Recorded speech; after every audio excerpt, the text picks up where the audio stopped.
What are your writing dreams?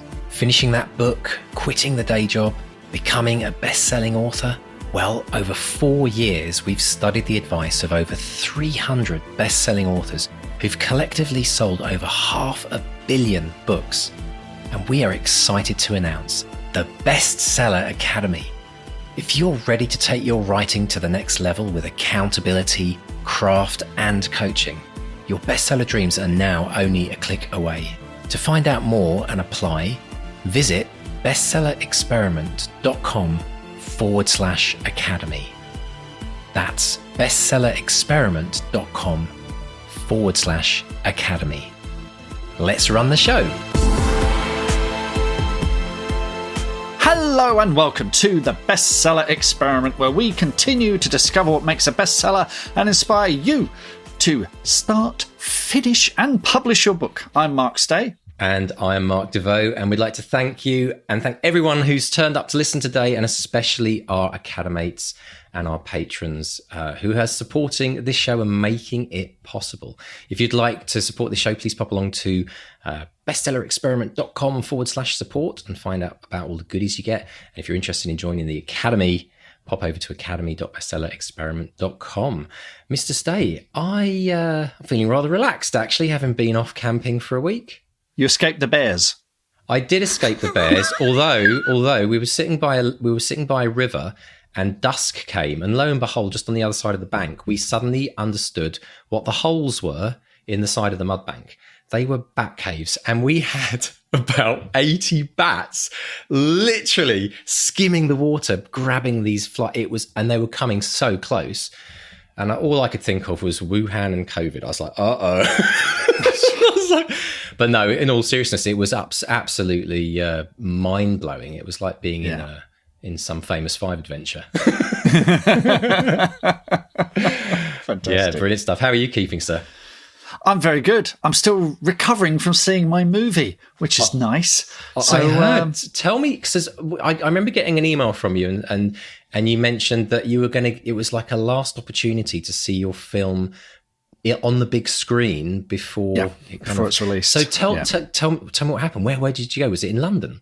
Yes, it's London swinging Soho, in fact. So it's the Soho screening rooms, which are quite famous. And it was the finished version, basically. It was everyone's last chance to see it and suggest any changes, because after that, boom, it's locked and ready to go. And it was, so we're talking about the magical arts of post-production here. So the visual effects were all done. It had been graded, which means the color had been graded all the way through, which in itself is just mysterious to me. The sound had been completely mixed. So this was it. And some of the cast were there seeing it for the first time as well. And they brought their other halves, which was interesting. So you're sitting there thinking, I really hope they like it. And their other halves who knew nothing about it, had never seen it before, were laughing in the right place, screaming and jumping in the right place. So that was great. But the bit, and this was right at the beginning, which I completely forgot about, the Warner Brothers shield at the start. Yeah. I sat there going, oh yeah, I've read a Warner Brothers movie. it was just an out of body experience. It's like, this is a proper film. And so that's my new ambition. I'm going to collect studio logos throughout my career. I've got a Warner Brothers. So I want the Paramount Mountain. I want the Universal Globe. I want Leo, the MGM Lion. DreamWorks would be nice. My favourite 20th Century Fox is gone because Disney have gobbled that up. So I'll have to get 2 Disneys for that. Columbia, of course, holding her. I was going to say that was the one I thought of, the lamp and the stars. Yeah. I love it. Yeah. That's my new ambition. I love it. Love the new bucket list. And actually, how brilliant. I mean, because on the Academy and on this podcast, we've been talking about, imagine if one day a book that you wrote or a screenplay that you wrote became a movie with a major studio. Imagine what that would be like. And I always talk about what's the dream of the dream, and there you are. The dream of the dream is right. I've done the Warner, tick. I don't mind a few more of them. Obviously, I'm not going to turn those down. Yeah. But let's see if we can get the collection. I was going to say it must be really weird because, I mean, it's so much a part of watching movies. You sit down and it's kind of like the anticipation, and you see the logo come up. But because you see it so often, it's just second nature. So it must have been really weird when it just kind of came up and you're thinking, oh my gosh, this is my movie. Yeah. Yeah, because it's a small screening room, and I in these small screen, I always sit in the front row so I can stretch my legs, and I don't have to look at anyone else. That's the thing I've learned. If you have everyone behind you, whereas John I think prefers to sit at the back so he can study, because he's seen it a gazillion times, so he can gauge snooze. Reactions. He can have a nap, more on napping later. Yeah. So I prefer just to completely lose myself in it, which I did.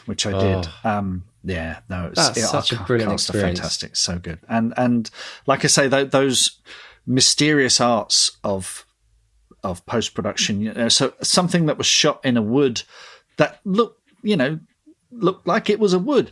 When the VFX team and the grading and the sound mix, when you add all of that on top of it, it's just transforms it into cinema.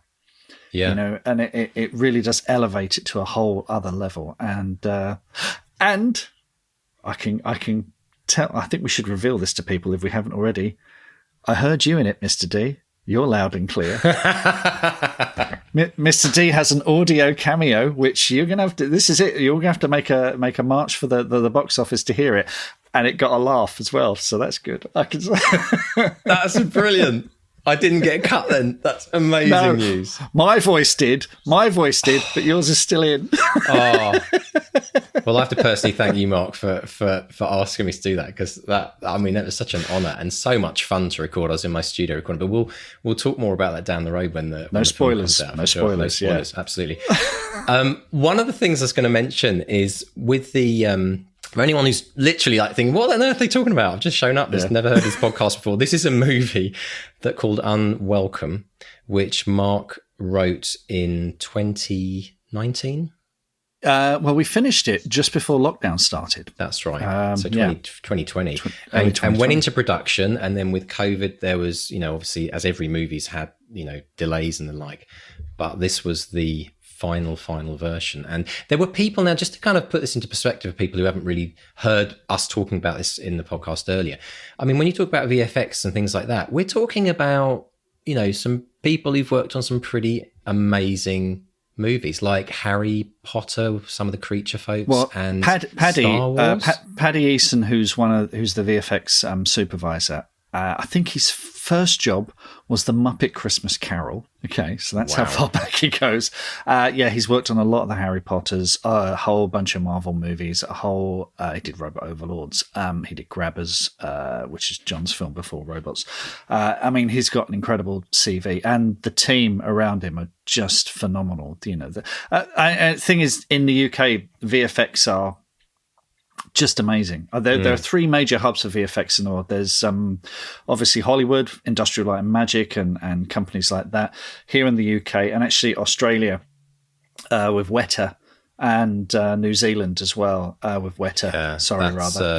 They've got some terrific VFX there as well. Yeah. Richard, is it Richard? I've forgotten his name. I know the guy you mean. He's on all the making of. Yeah, he's got quite a high pitched voice, and he's an absolute bloody genius. Yeah. Oh, you're talking about VFX. Yeah. I think. See, and the reason we're talking about this is anyone writing a book, you might be thinking, well, what's this relevance to this? The point is that when you write a book, this is what can potentially happen. It can potentially become a movie, and you get to actually kind of be a part of or experience the journey of it being made into something visual, which I know from all the people we've spoken to, a lot of people in the academy, that's one of it's obviously a lot of people don't mention it because they think, it's never going to happen, or I can't publicly declare I want my book to become a major movie. But I know everyone dreams of this, really. I mean, who wouldn't ultimately? So part of the reason for us kind of going on this journey with Mark and kind of really delving in, because is to kind of give you a real life feel of what it really is, to help keep encouraging you to keep writing, because it's those crappy days, isn't it? It's those days when you don't want to write. You've got to keep pushing through, because this can happen, and you're living proof of it, Mark. Now, if an idiot like me can do it. Well, right. exactly. No. Our childish banter, as we've been told, if kids like us can do things, then so can you. So that's brilliant, absolutely brilliant. Well, I cannot wait. Now, I guess No word. No word on release date. No. And what about people in the actual cast? Because I'm wearing a certain T-shirt today. Can you actually mention who's in it? Some of the bigger names. It's on IMDb. It's on IMDb. Oh, okay. So, because I want to say that, because I'm a big Game of Thrones fan, there is a Game of Thrones actor in the film, right? Yeah. Christian Nairn, who played Hodor, right? Hodor, who is the sweetest man you will ever meet. I can imagine. He looks like a big cuddly teddy bear. He's lovely, because we had a day of rehearsal with him and Chris Wally and Jamie Lee O'Donnell. Now, Chris Wally people will know from Young Offenders on BBC, and Jamie Lee O'Donnell is one of the Derry girls. So we've got a Derry girl, a young offender, and one of the Game of Thrones cast, and they're playing siblings. And one of the most fun days ever, we had a day of rehearsal, going through their pages on the script. Yeah. They got it up on its feet. They're bringing it to life. They're suggesting changes. They're working, on their back and forth. And it was just such a happy day. And they are such. What's nice is, for reasons I won't go into, one other member of the cast couldn't make shooting one day, so I said, let's get Jamie Lee and Chris together and give them this scene. So I got to write in mid-shoot, I got to write a scene for the two of them. And that was great, because I'd seen them in action. I knew what they were capable of, and they knock it out the park. So working with those three was just a joy, absolute joy. And Christian is terrific in this. Oh, that's so brilliant. And I watched a movie last week on Amazon Prime called The Banker, and it had in it none other than Colm Meaney, who I know is Colm, a big and he's brilliant. He's such a brilliant actor, so I can't wait to see him in the movie as well. But anyway, I guess we should move on and talk about our special guest. Talking of TV, I mean, it just carries on TV and film. Merlin, I believe. I saw that he's written for Merlin. My kids loved Merlin on the BBC. That was, I think, Netflix. I know. So tell us a bit about our special guest this week, Richard McBrien. Oh, Richard McBrien, as you say, and he's writing novels under R.J. McBrien. He's a former scriptwriter for Spooks, Wallander, The Bill. We talk about that a bit. But he's got a debut crime thriller, Reckless, which is out, as you're listening to this, out this week under the name R.J. McBrien. I met Richard at the London Book Fair. We did a panel together. He was really, really good fun. And we discuss things like leaving story problems to your subconscious. He gives us a fascinating insight to writing for TV shows like The Bill, and that has something in common with the 200 word a day challenge. We're talking about making the voices of your characters distinct, the importance of naps, and how to kill someone without leaving a trace. Brilliant. So let's dive in and have a listen to Mark chatting with the wonderful Richard McBrien. Richard McBrien, welcome to the Bestseller Experiment. How are you today, sir? Very well, thanks. Excellent stuff. Reckless, your debut novel. Tell us all about it. It's got a great high concept idea at the heart of it. Give us a quick précis. A quick précis would be, it's told from a woman's point of view who seems to have a perfect marriage. She has a lovely husband and a child, but she has a raging libido which is not being satisfied by her husband. She, by chance, comes across a friend who is in a similar position, who introduces her to a discreet agency which hooks up people in a similar position who wish to have affairs but don't wish to wreck their marriages. And then it's really her journey through this reckless, one could say, process. And, of course, things don't go quite according to plan from her point of view. That's one of those setups you just know is going to go horribly, horribly wrong. So was this... That's what we all say. Exactly. This, like I said, it feels like a high concept idea. Was it... Your background is in film and television. Was it ever a movie idea? Was it ever something, a script one day that never got made? I this idea as a film idea. Somebody many years ago sent me an article from a magazine, which was an interview with somebody who'd set up an agency like this purely to make money. And then the magazine interviewed a couple of people, about 4 people who had gone through the process. I think 1 man and 3 women. And they were all disastrous. They all ended unhappily. Either one of them fell in love with the other one, and then it wasn't reciprocated, or it was just all too sordid. But it was a good idea for a film, I thought. But I put it aside. Nothing much happened. And then I enrolled on the Faber novel writing course. And for that one, you have to have an idea. So I went back and I thought, well, maybe that's quite a high concept idea for a novel, because I knew I wanted to write a sort of contemporary thriller rather than a literary novel. So I went back to my old idea and then, with a certain amount of help, made it into a novel. That was the origin of it. Excellent stuff. It's so strange. Real life is so much stranger than fiction, isn't it? I mean, is this something you have a radar for? Are you constantly jotting down strange real life events that can go into books and films? Yes. When you hear strange people's stories, I just make a little note of it and hope that I'll one day be able to fit it in. I mean, sometimes I try and fit it in because I think it's such a great original idea, and then it doesn't work. I have to cut it out again, which seems to happen quite a lot for me. I mean, to get rid of stuff. But yes. Having moved from the world of screenwriting over to writing novels, what were the biggest challenges and changes that for you in that process? I found it it's much longer. Well, you must know this. It's a much longer process. So writing a novel, I had no idea how long it was going to be. If you think that a script is that, the ones that I wrote were films were only 120 pages, and a TV series might be only 50 to 40 pages, something like that. And then a novel is 400 pages. So the sheer amount of work I thought was more difficult. And I think a lot of film and TV is really an anecdote expanded into an episode. Whereas a novel is far more complicated, because I found that quite difficult, juggling subsidiary characters, subsidiary plots, having time to sort of go off sideways. Whereas a television thing tends to be quite simple, fairly simple anyway, compared to a novel. So I found that difficult, and I found it quite a lonely process. Whereas in television, you're writing treatments and you're working with script editors, and then if it gets anywhere, you've got your producer and you've got your director, and eventually maybe your slightly unhelpful actor. No, your actors obviously always have a view why they can't possibly say that. And I quite like that. So I'd go into meetings with my, wherever I'd got to, and we'd have a chit chat, cups of coffee, and it was more interactive. Whereas I found writing a novel much more lonely and having no idea whether it was any good. Because as you mentioned, it's a lot of commitment, isn't it?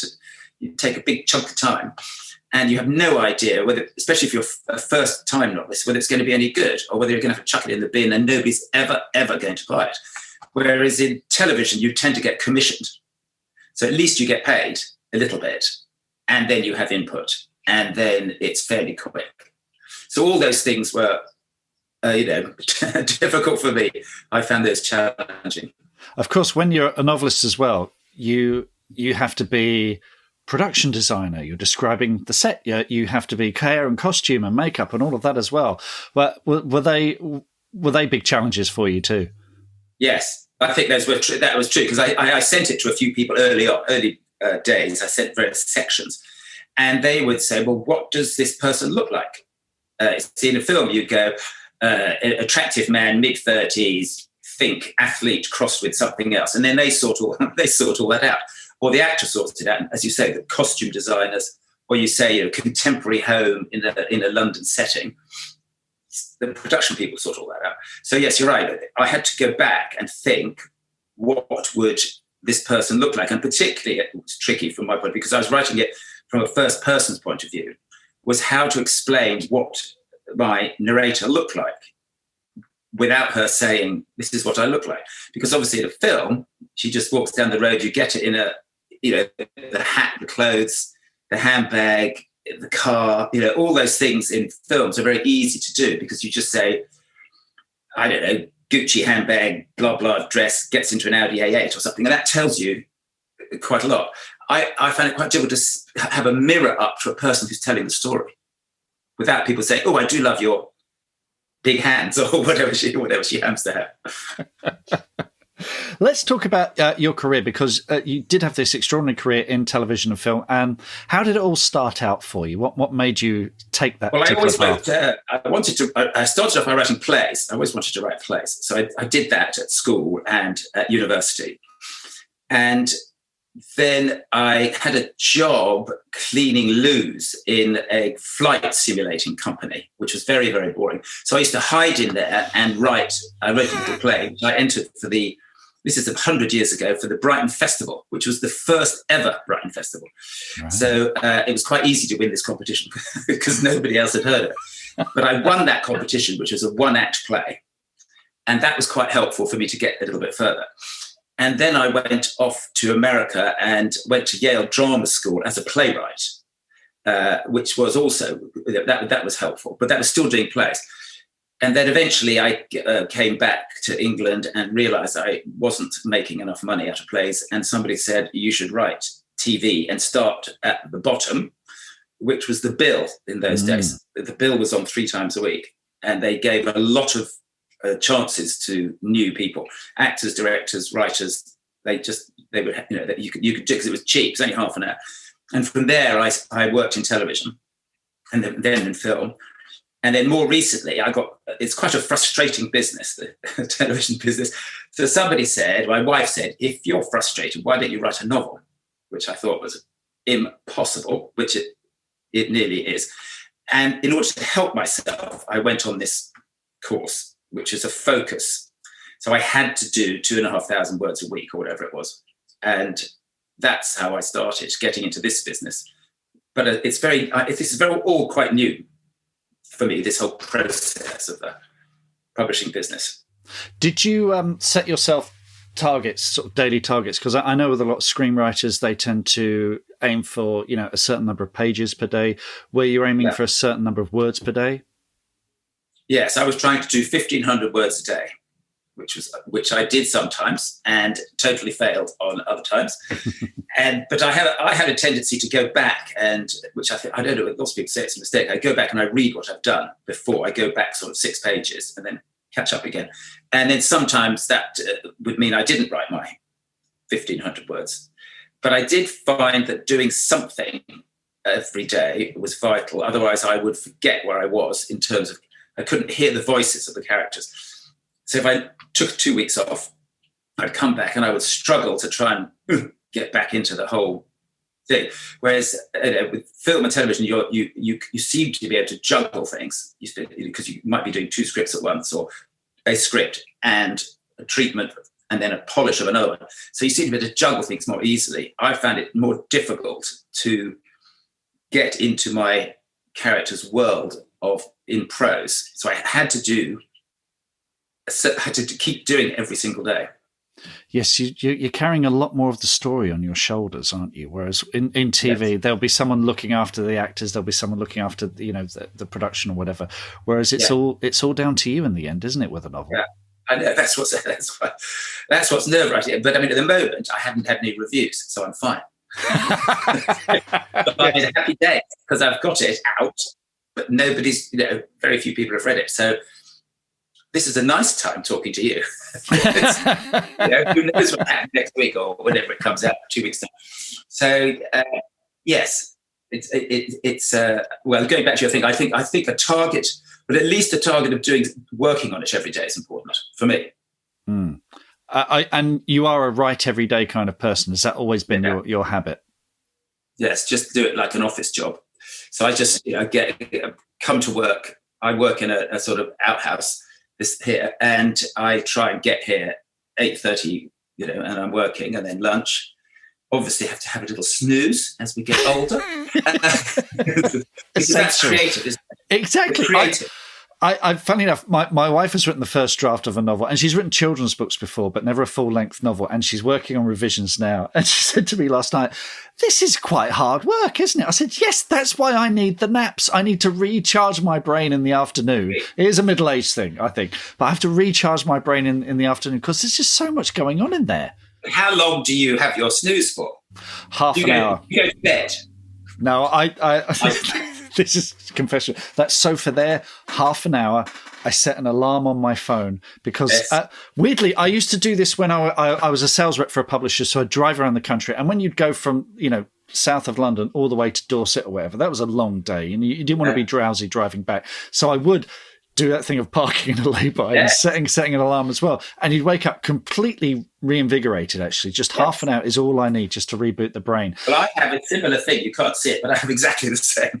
I have a little sofa, and I think I'm just going to let the subconscious, take control. Half an hour. I think more than half an hour is hopeless because I then wake up completely groggy. Yes. Yeah, that's not good for me. I tend to do my more creative thing in the morning, and then if I'm doing edits and stuff in the afternoon, and then I gradually I probably stop at about 5 or 6, something like that. It's like a normal day. Yeah. That's the thing. You're right about the subconscious. There is definitely something going on in there that, and I will have a notepad by where I'm snoozing, because if I wake up and I have an idea, I just have to suddenly get it down. There's definitely listeners, snoozing and napping is definitely part of the creative process. I mean, I know a friend who goes, if he gets stuck on a plot, he goes for a long walk, and in some way that where he's not really thinking, it's something about leaving your subconscious to get on with it for a bit. Yeah, it's quite important, I think. Yeah, I mean, it's that thing we've had. We get this from TV writers a lot, actually, where they don't worry about getting blocked because they have to, TV is desperate for content. You have to get stuff out there. You can't afford to be blocked. You just have to get over it and solve a problem. I mean, you were in at the deep end with the bill, like you said, it was 3 times a week. How did you ever, if you ever got stuck, how did you ever overcome those hurdles? It was a funny process, the bill, because you used to pitch your idea in a paragraph. And the bill was a very formulaic thing in the sense that they had sets that were inside, they already had, that you had to have like 3/4 of your idea in those sets, and the other bit could be outside. It all had to happen in with one shift, 8 hours. So you couldn't send off fingerprints and DNA and all that sort of stuff. So in a sense, just like you're already limited, which is in some ways is quite helpful. And then you have a paragraph, and you go in with 5 paragraphs of totally different ideas.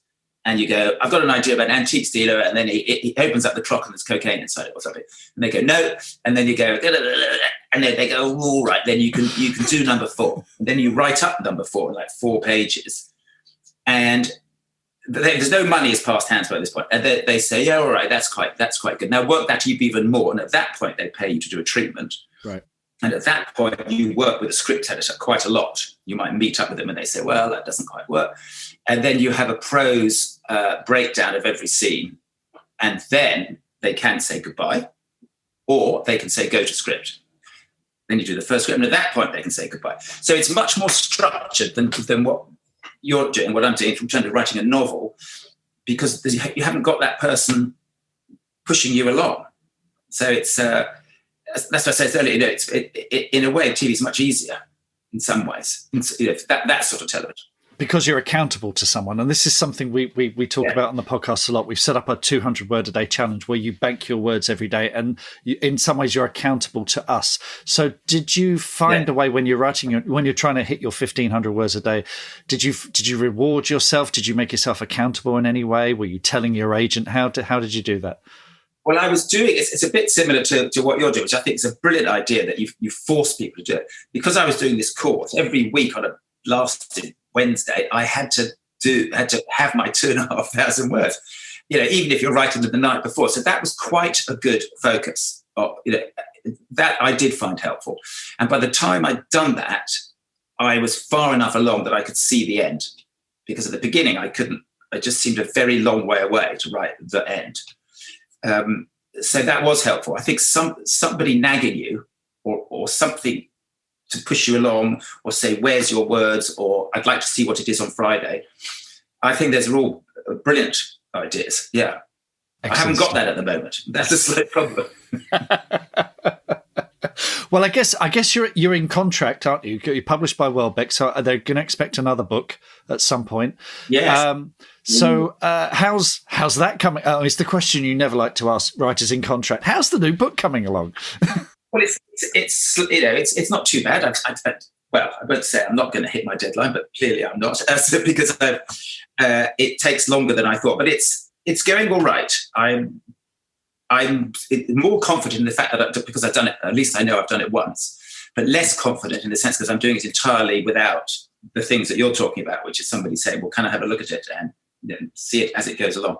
It's a very high concept idea, which is probably slightly silly to give myself this difficulty. It's about a woman who pays another woman to have an affair with her husband. See, I think that's quite a good hook. But then what? Right. I'm in the then what phase. Okay. I have got an idea. The then what phase is a fun phase. What are the strategies you developed to work with that over the years? I always think that it's got to make sense from everybody's point of view, so that I've got, whether it's the good person or the bad person. So sometimes I think about it in terms of, what's this story like from the good person? If everything worked out, not that it will, but if everything worked out, what would happen? And from the baddie's point of view, or the antagonist's point of view, what would happen if it all worked out from their point of view? So that I don't have bad characters or things that trip people up, which don't make any sense other than the fact that they trip them up. They're not just twists because, it'd be good if that happened. It's got to make sense from each person's point of view. So I work out that. And then what I'm trying to do, which is may again be slightly tricky, I'm doing it from two people's point of view, which is the wife who pays a woman to have an affair with her husband, and the person who's being paid to have an affair with the husband. But you never see the husband. You only see the husband from these two unreliable people, both of whom have got an agenda. And then gradually, in the ideal world, you get this picture of this poor man, who everybody's got it in for, really, as he's revealed between these two narratives, which sounds a great idea in principle, turns out to be quite difficult. Well, that's the thing. As a reader, I'm thinking, wow, I'd love to read that. That's a cracking book. And as a writer, I'm thinking, why are you making life so difficult for yourself? Exactly. I don't know why I started it.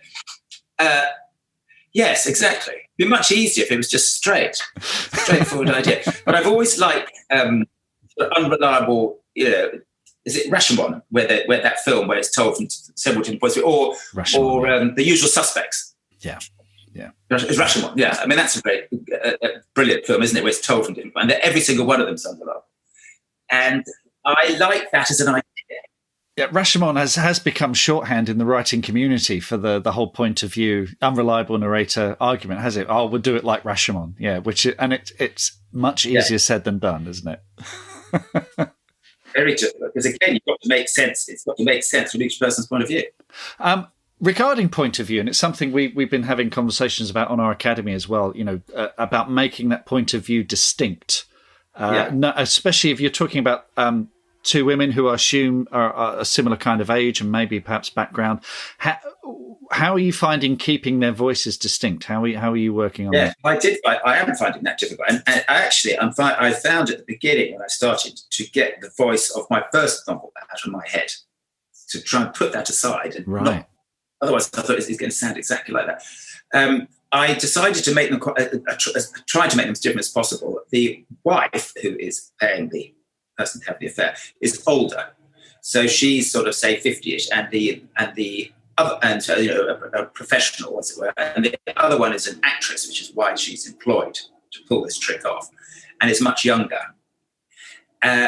So I think that helps me to a certain extent, that they are very different. And at one point I thought I would make one American to do exactly what you're saying, to try and overcome this problem. But I'm not sure that really works. That's a bit of a cheap idea. So I'm now I did quite a lot of research. Obviously, research is fundamentally wasting time, so you don't have to start on actors. And I know quite a few actors. So I thought I know that I've come across them over the years. I sort of understand how difficult their life is and how easy it is to fall by the wayside, to be very successful at 1 minute and then vanish, and then see the 6 or 7 people at any given time who are successful and feel quite bitter about it. So I thought it would be, I can sort of imagine that person. I've met that person, probably am that person. So that would help. And then the other one, the older one, because I know people of that age as well. So that's how I did. I sort of I picked voices that I know in reality, to be honest. Yeah, which So often it's little specific things, isn't it? It's little specificities that help people stand out. And again, coming back to where we started, little bits of real life, stranger than fiction kind of stuff. Now, I'm looking at you. Listeners won't see this, but if we put this on YouTube, you might be able to see this. Behind Richard, I can see a book there, and it looks like the Crime Writer's Handbook. Is that? Oh, it is. Yeah, excellent. A fantastic. That's it. The Crime Writer's Guide. It's very good. It's very good. Yeah, as someone who you've written things like The Bill, and obviously that needs to feel real. And when you're writing crime thrillers yourself like this, what we talked about research there and researchers' procrastination. Do you have a particular process for research, particularly when it comes to writing crime thrillers?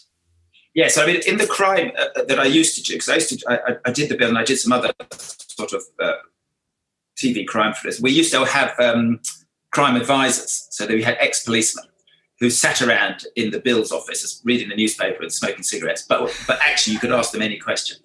And on Spooks, which I wrote, we had people on the end of a phone. So you could say, how do you kill somebody in a room? And it turns out actually you don't do it with a gun. You've got to do it very close up with something that can't be traced, like a knife. I thought it was fascinating. I always thought you'd kill somebody from miles away. Yeah. They said if you're over 50 feet away, you could miss. So you've got to be very close. So I had access to those people, and then I would do on this book I did, which was more police procedural stuff. I did a certain amount of research on the internet, and then I found a police advisor called Graham Bartlett. I don't know if you've come across him, but he's an ex-policeman who has a very good service and website for writers.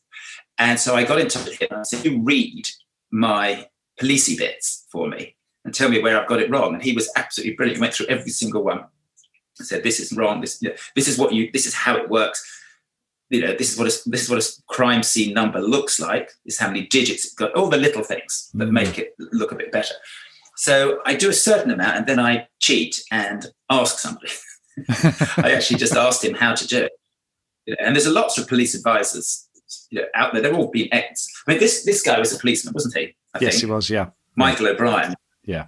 I mean, I found that very useful.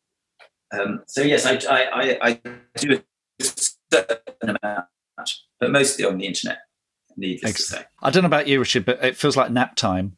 So maybe we should wrap up. But what's... Our duvet. We've already talked about your next book, but do you have further books? Now you've gone into the world of novel writing, has this become a happy place for you? Will you be doing more of this? Well, I would love to do a third one, but I mean, I don't know. I was advised that if you want to sort of progress, you should try and do things in the same genre. So my second one and the first one are similar in the sense they're domestic thrillers about knocking shops and things like that. But I would also I have an idea for a thriller, mm-hmm. Which I'd like to do, which isn't domestic and isn't to do with living in an urban environment. So I've got that as an idea. Whether that would be acceptable, or whether authors get sort of pigeonholed into things, I don't know. Do they? I don't know whether you're allowed to jump out into something slightly different. I think you are. I think you are perhaps. Well, it depends. I mean, if this is an absolute smash hit, then you might find that they want the same but different for the rest of your life, which can be more of a curse and a blessing. But of course, you have pseudonyms, you have pen names that you can take on. But it's interesting. We've interviewed authors like Steve Kavanagh, who's a terrific crime thriller writer, and he's I think he does those kind of legal thrillers, but he's gone from quite domestic stuff to real high concept stuff as well. Interestingly, we're hoping to get him back on the show later in the year to talk about how his career's progressed. But I think that is, the option is always there. I think as long as you've got a good story well told, I think particularly in the thriller market, yes. there's always demand for more. So hopefully we'll get more from you for many years to come. Well, if I ever can work out my ridiculously complicated plot of this next one, then I'll be back. Yeah, I've just realised that's really unfair to ask an author to explain their plot when they're right in the thick of it. So my apologies for that. But Richard, thank you so much for coming on, and hope to speak to you again very soon. Thank you. Yes, off to naps. Okay.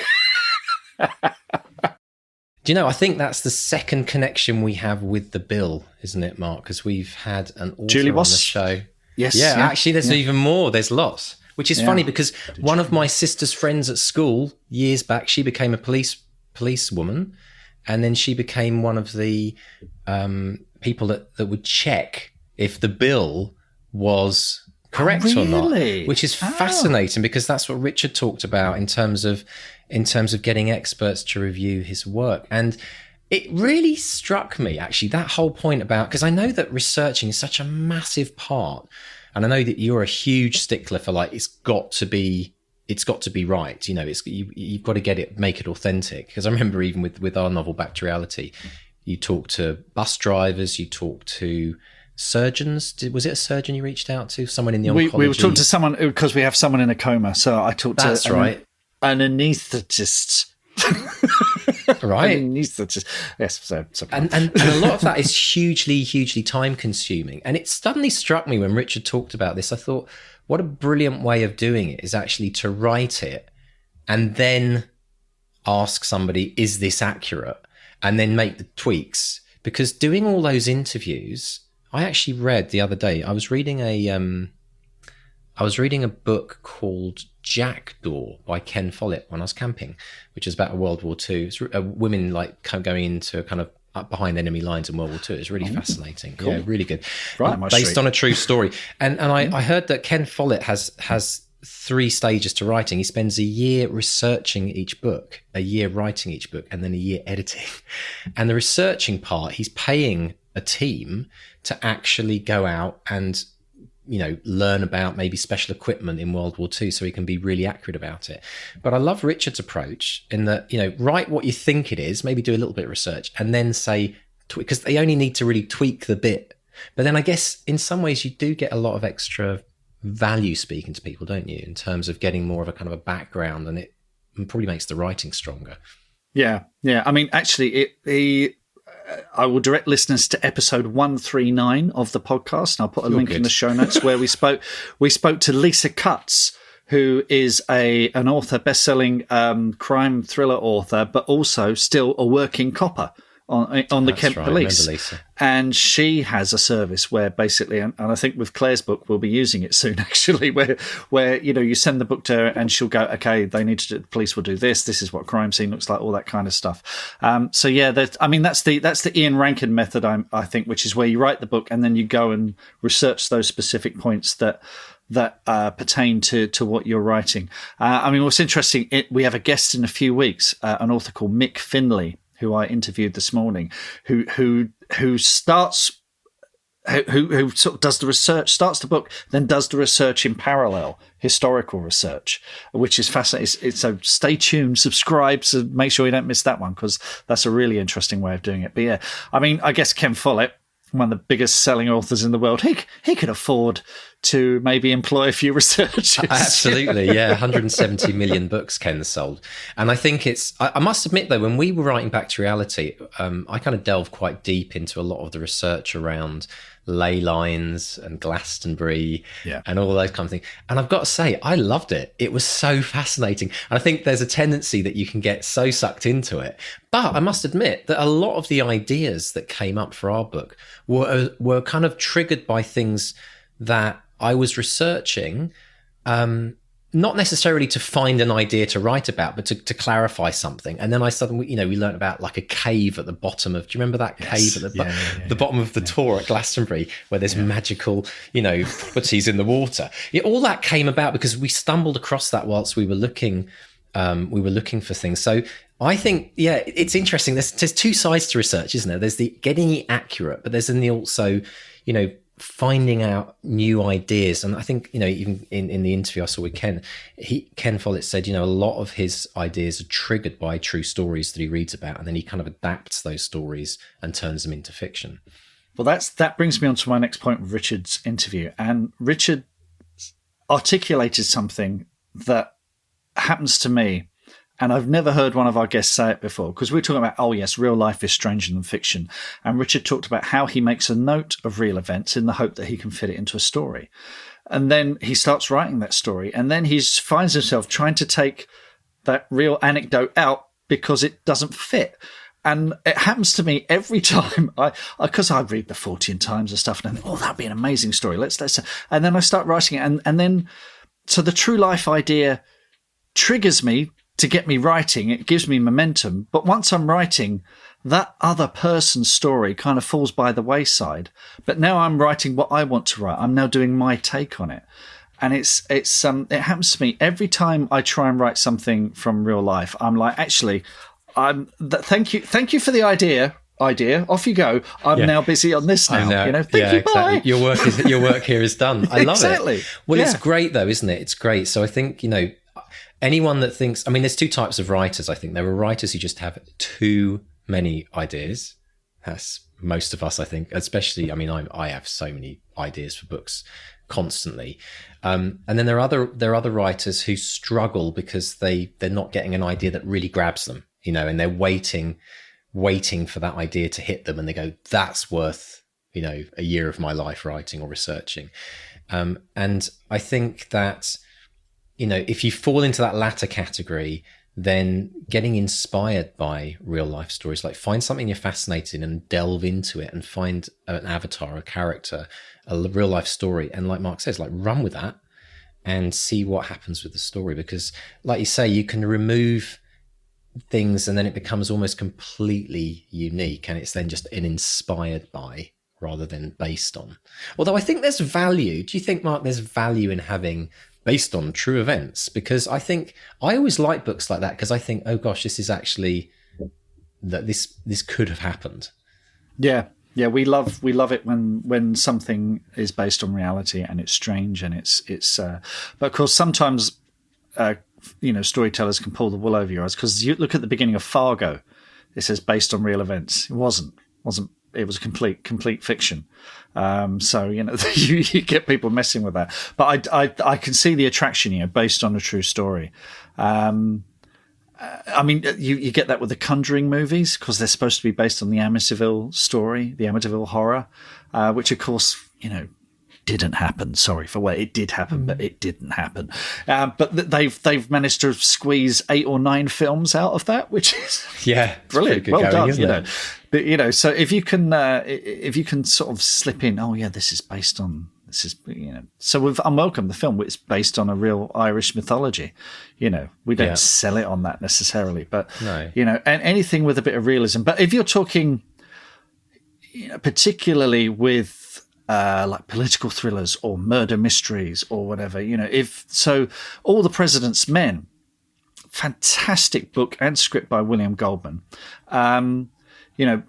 Collating all of those weird events that were going on around Nixon and Watergate and making some sense of it, so you can watch it in whatever it is, 2.5 hours. That is totally gripping.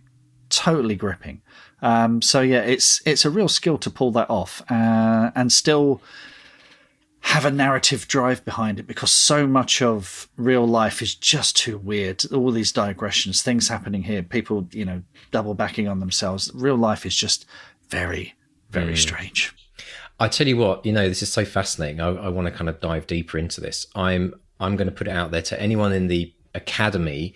If they have a question, my question for you, which I'll submit actually, Mark, for your craft coaching, the live craft coaching that you do in the academy, I'm going to submit a question specifically around at what point can you, up to what point can you say based on true events? And then when does it become a bit too ambiguous? Because we haven't got time to go into that now, but look out for the question, because that's how we rock and roll in the academy. It's like Mark actually does Q&A sessions live on Zoom. It's brilliant. The other thing that I found quite fascinating was this idea of napping. And I was thinking of every parent out there with young kids must be like, yeah, if only. I remember I used to get a nap actually when one of my kids, when they were babies, fell asleep. That's when I'd be like, I'd just fall asleep with them in my arms. That's the time to do it, yeah. But it's actually something I hear a lot of actually in the business circles as well. Like, these big CEOs of like massive tech companies, they will just literally take a 15, 20-minute cat nap in the middle of the afternoon when you hit kind of a not a low, but your energy levels are super low. it's fascinating that you and Richard both do that. Is that something that you've done for a long time, would you say? Or is it more recent? As I said in the interview, when I was driving as a sales rep for a publisher, it was a habit I got into, because if you're driving 200, 300 miles a day and you're driving back in, heavy traffic, you don't want to be drowsy. So I would have that sort of 20-minute cat nap, and you wake up completely refreshed. And it did work. I set an alarm and everything. So you practice your breathing, and you bring yourself down. And that I know a lot of people fall asleep listening to the podcast. So night. They've probably already gone, Mark. Exactly. Bye, back to reality. Tell your friends. So yeah, that was something I got into, but I just I know my own kind of body clock, and I know that sort of mid-afternoon, sometimes I will hit a wall. Now, these days I do two things. I either get on the exercise bike or go for a walk, or I have a nap. Depends what I'm doing afterwards, But sometimes I just a 20-minute, 30-minute nap, set the alarm, close the door. And that is you're right, it is a privileged thing. It is something I'm able to do. And of course, if you're working in an office, you can't suddenly say, right, and maybe we should, because we're not designed for this 9 to 5 existence. I do know that in some companies they do have that. They actually have kind of a room. I think Google do or something, where you can literally go and just, there's hammocks and things where you can just literally go and take a nap, because they know that. And actually, we've coached a little bit around this. People in the academy, they'll remember we've coached a little bit around this idea of, being a writer is not just about how good you write and when you write. It's also about understanding your own energy cycles throughout the day.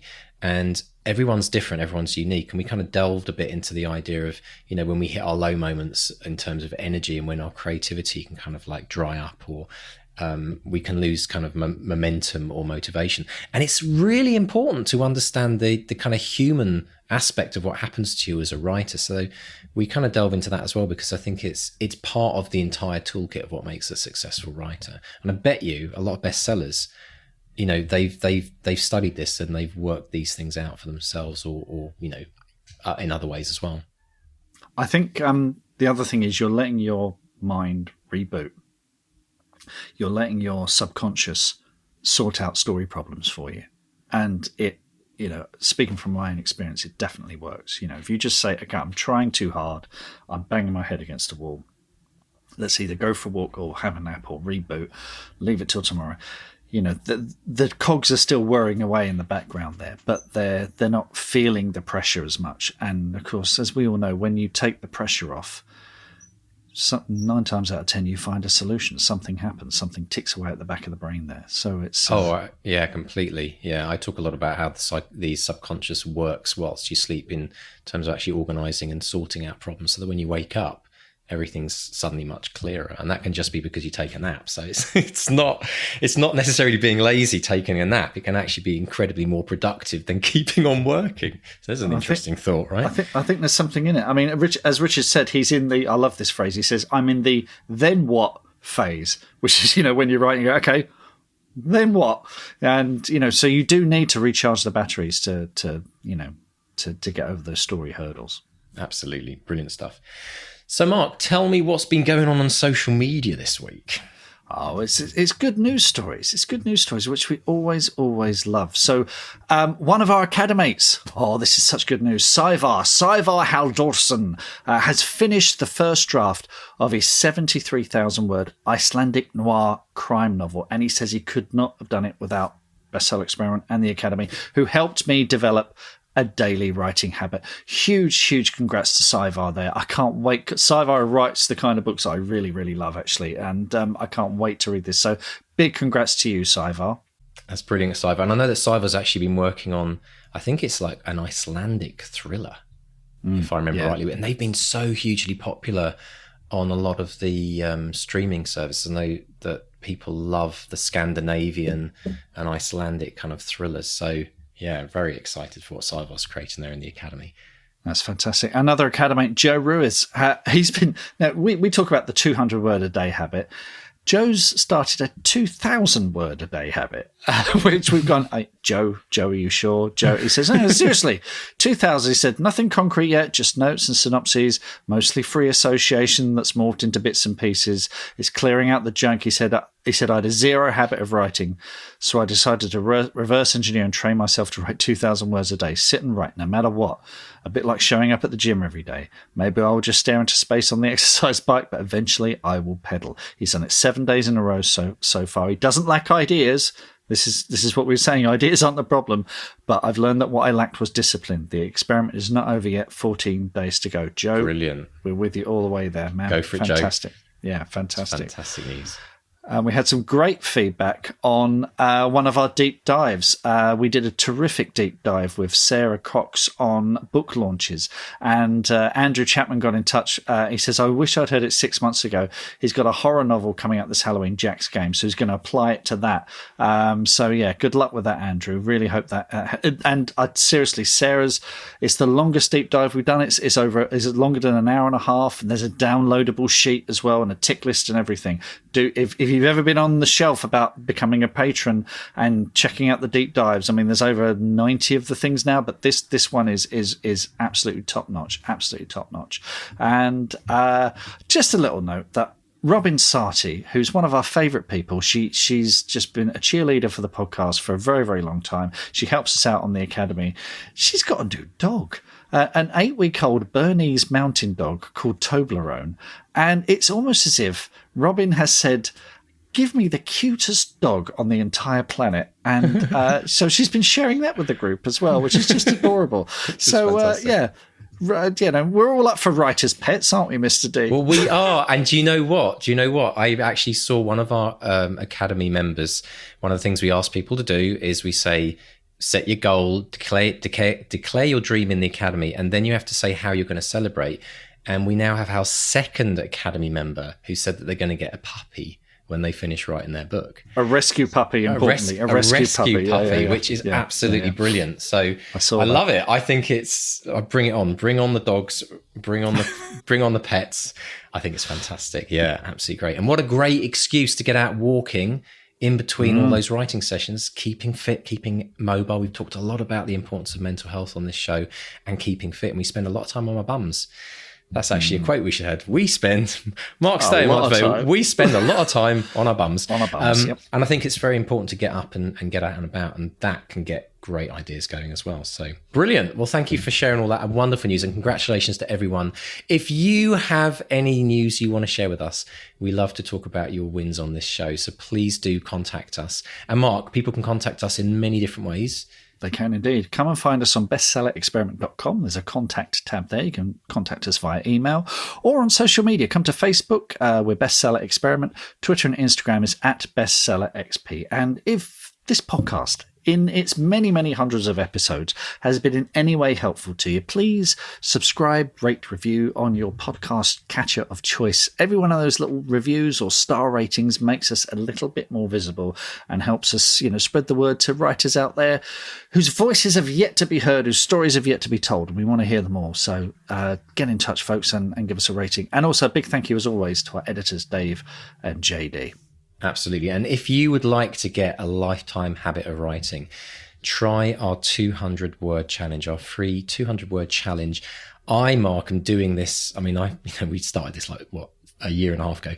I am holding myself accountable because in the Academy, we now have writing buddies, which means I now have to actually email or message rather to my writing buddy how many words I wrote, how many minutes I edited if I didn't write, or a bit of both if I did both. And it is unbelievably brilliant. I cannot begin to tell you. So if you want to do the free challenge, join us at 200wordchallenge.com. If you would like to get a writing buddy every day and a different writing buddy each month to keep you accountable, I promise you will finish your book. It is the best thing ever. It's like having a partner who shows up to go jogging with you every morning. It's super amazing. So if you're interested in that, come and join the Academy and you will get to choose, or you'll get a writing partner each month, a new person to work with. So on that note, Mark, it's a goodbye from Mark 1. And I had a little note from a listener saying that they like my silly voices when I say goodbye at the end. So it's a goodbye from Mark Toole. Toodaloo. Goodbye.